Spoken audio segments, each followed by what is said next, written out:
Hey guys, Virginia here. I would like to welcome you to the COLAB, the Central Ontario Laboratory. We are here to educate, inspire, and activate. Welcome to the COLAB. Hey there, I'm Virginia. This is the hair that lives on top, and today we are going to be talking about home office supplies. Supplies! Yeah, we're talking about supplies today. Or just like the office, like what's in your office for productivity and all that stuff. Like how do we function in our current work world, in a work situation, and where we're headed.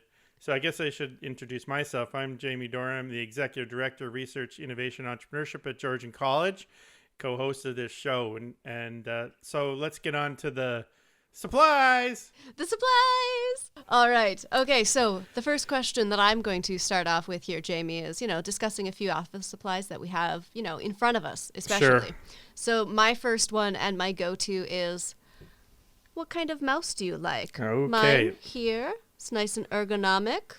Yeah, those don't work for me. I don't know what it is. My hand, I screw up the button. So I just use like a normal mouse. This is like a cheap one I found in a box. This one here, this mouse is actually smaller than most ergonomic mouses. Yeah. Mouses. Meese, yeah. Mouse. Many Mises are much larger than my hands can handle because I have very tiny hands. Mm-hmm.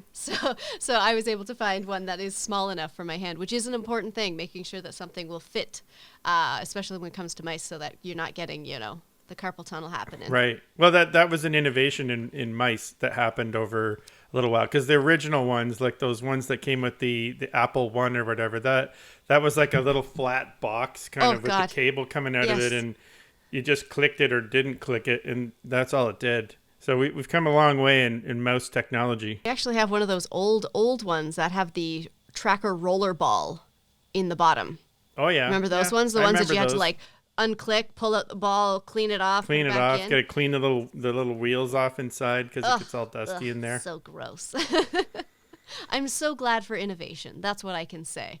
True. So what other kind of office supplies do you have that are like your must-haves in your office? So I am I'm a scribbler. So I like to, scribble all over pieces of paper. Yes. And I find, like, for me, writing things on a piece of paper helps them stick in my head. So if I type it, I don't necessarily remember it. But if I write it down on a list, I will remember it, and it kind of solidifies it. So it looks like you're like that too. We are in the world of scribblers. Yeah, and I have this sketchbook here. I have something here that is what I'm going to call the next step up from that. And by next step up, I mean let's see. A technological advantage that I adore. Whoa, a tablet? Like what do you call it? So this is my Canvas 13 Huion tablet. I absolutely love it. It has a little pen. It's obviously unplugged right now, but it's got buttons that I can zoom in and crop and do things really, really quickly. It has actually cut down my editing process by about an hour. So that was something that once I got it on hand, I almost cried because it was working so well. I was so excited.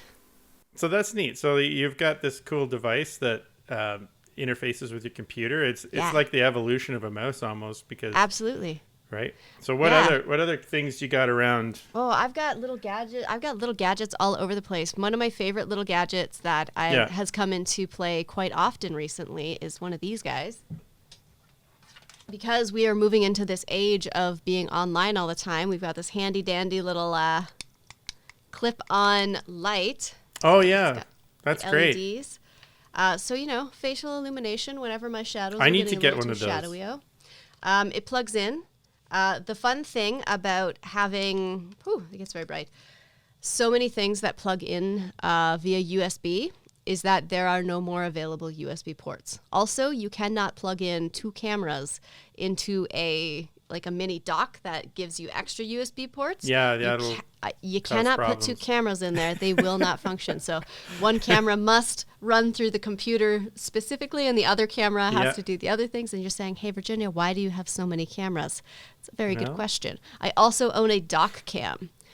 which is a fantastic tool for being able to do live maker nights and such, so that people can actually see you physically building, but they Right. can also see your face up in the top corner saying, "Hey guys, I'm still here to talk."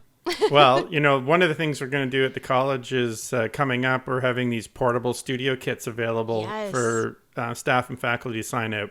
Primarily faculty, because they're going to be wanting to either record lessons or do instructional videos, like how-to videos, or maybe a demonstration how to use a piece of equipment. For sure. That kind of thing. So they'll be able to sign those out. But then, people like us who want to make a show or do an interview and then maybe show that to our students or share with the community, then they'll be able to do that with these portable kits. And they'll have things in there like what you have right over there. Mm-hmm. Yeah, so on my desk, another key feature that I did for myself personally was purchase a relatively good standard microphone. There are tons of microphones out there that you can get. There are some that are even like at the $50 range that are fantastic microphones. Yeah, it's good to get a good mic. This one here, this is a good mic. This is the Audio Technica. I can't remember the code of it right now. Box for it's over there. But anyway, it's a good mic.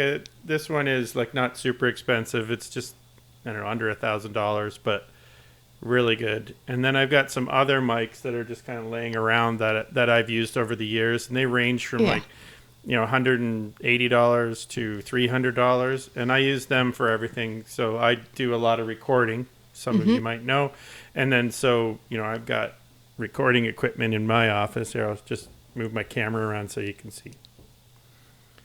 So there, now you can see my camera. Ta-da! So over there, that's my recording microphones for the guitars and stuff, but then I got mics kind of in boxes all over the place for Awesome. For when I need them. And then I use this one, the Audio Technica one, for this show because it's got great quality sound. Something that I find really exciting is that the what you just showed there on my side of things, what everybody couldn't see was Jamie is actually using his cell phone to record. Because it has such great quality. And I want to remind everyone that your cell phone can be part of your home office equipment. It is definitely something that you can do Zoom calls on it, you can do WebEx calls on it. Obviously, those things are a little harder to use on them, but if you're doing some recording and you want good audio as well as good video, you can run things through your phone because they were built that way. They were built for recording. There's some good tips too. If you go to YouTube on tips on how to use your cell phone or smartphone to make your videos, to make sure you have the best audio you can get and the best video quality you can get. There's just little tricks you can do. I record on a Logitech. This is HD. I think 920 or something, like 920C, 922, one of those two. I did a lot of reviews before I decided to get it because the camera that came with my my computer is something else out of the dark ages is what I mean. I always read too. I go to the online magazines, the tech magazines, the reputable ones, and look for their product reviews. So they're comparing several products all under a different set of criteria. Oh yeah. Because oftentimes you want your price as a criteria for you. So you're like, yes, I would love the $5,000 microphone, but what's that sound mean? I think we know what that sound is, Jamie. Yeah, I'm just kidding. I know it means it's out of the box time. It's out of the box time.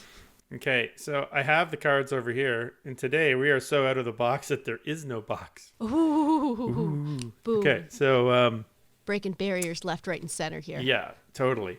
Okay, so I'm going to flip through. You tell me when to stop, and then we're going to... Okay, and stop. Okay. I'm really scared about every time I take one of these out. Oh, this is interesting. Oh, tornadoes. So we are talking about our home offices, and tornadoes comes up. We're heading into tornado season soon, I'm sure. Winter ends eventually, I think. It could maybe never. Who knows? Okay, so let's do a bit of brainstorming around it so if we're talking about home office supplies and home technologies. Oh, I got a great one that is involved with tornadoes. Cable management. is key. Okay. Is key. You do not want to find something that is not working Yes. and then have to go under your desk and find out that you have a tornado. A storm of cables underneath there. You're like, oh God, mine is utter chaos. I'm a little bit guilty of that. Some of my cables are very neatly wrapped up and everything, but with some of my audio cables, not so much, because I use them a lot. So if I wrap them up all the time, then I got to unwrap them. So they're kind of snaking all over the place in here. I know that currently the under the desk situation for tornadoes happening at this current desk is strong.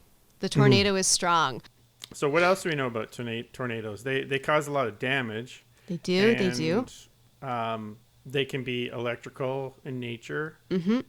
And you need to be prepared for them or have like a evacuation plan. You can have a lot of power outages. So if we connect this now back to our office supplies, what this maybe means is like we need that kind of disaster plan in your home office.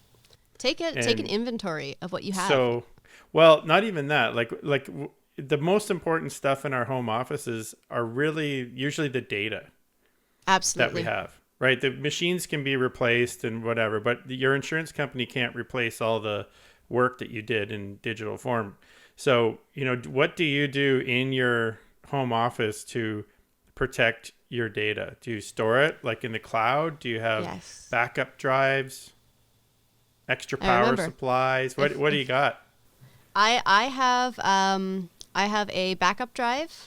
So I have a Dropbox that I use. I also have a Google Drive that I use for random like human stuff, and then I also have like a Seagate drive, like a hard case drive, just in case something goes wrong. But that drive would be completely useless if a tornado came through my house. Yeah, would just gone. Yeah, I use Dropbox a lot, so I pretty much just have one Dropbox that I have everything in, and I like it. It's everything is in there. My entire life is in there. So it's very helpful. So don't lose your password. Yeah. And then we've got the Google Drive. So through the college, we have a OneDrive. Yeah, which the is OneDrive, super useful through the MS Teams. And that's good. And then, I have had... So we had, I don't know what year it was, the great crash of 2005, I think, is what we had in our house, where we had a server that had everything on there, and it crashed and just kind of erased everything, and we lost everything. So it was a big learning experience for me. And I've also had periods where the computer, either through a virus or just the computer dies, you get the blue screen of death, and there's nothing you can do about it, and everything's gone. So ever since going through some of these terrible things, I always keep my computer partitioned into different drives. So I've got like Windows on one drive, and that's all that's on that drive. I don't store anything on there unless it's garbage. And then I have another drive that is completely separate from Windows, and everything goes in there that I want to keep locally. Otherwise, everything goes onto the cloud. It's funny that we're talking about tornadoes and sending our data up to the clouds. Yeah, with the tornadoes coming in, sucking all our data up to the cloud. And it's a good thing. Well, I think it's time for another out of the box. Oh, all right. What's in the box? Okay, you ready? Okay, and stop. Okay, we got this one. Okay, this one says secret sauce.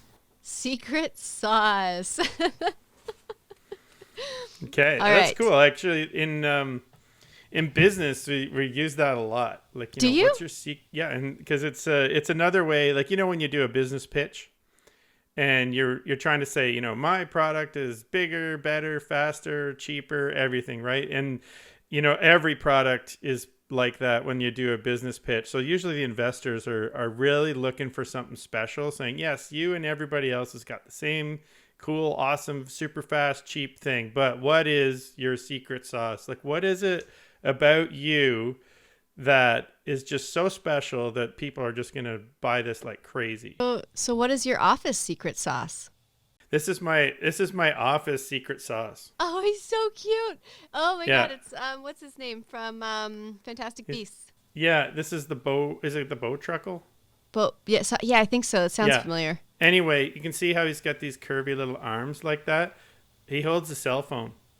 This is a cell phone holder. So if I'm on a meeting and I have to be using my cell phone, I use this little guy because he can hold the phone in any position that I want him in, and no one on the call knows I do that love except it. for everyone It's- watching it's this like, video now. It's like that little. It's your little secret. It's your little secret thing that you have that assists your life. For me, what holds my phone is I just have my desk hound. So it just leans up against stuff, and then I lean my phone against my desk hound, and That's it's see, we just, both have cute things to lean our phones against. you know what? Keeping something adorable. I think it's because we're a little bit nerdy. Yep. I think that's where that stems from, just having those weird little nerdy things. All right, so do you want to wrap this up, Jamie? Yeah, sure. Okay, thank you for watching our show. I hope you learned something today. Hope we inspired you to think about cool stuff. And if you did, please like and subscribe to this video. Click the little bell thing so you can be notified when our next video pops up. Yes. And of course, put some comments down below. We love reading them, and we'll get back to all the comments. Thanks. Thank you all for showing up today and checking out what we had to say about office supplies, because who knew office supplies were going to be this much fun. Tell us about your office. That's what I want to hear. I want to hear about your offices. And yeah, thanks for coming. Awesome. Bye, everyone. Bye.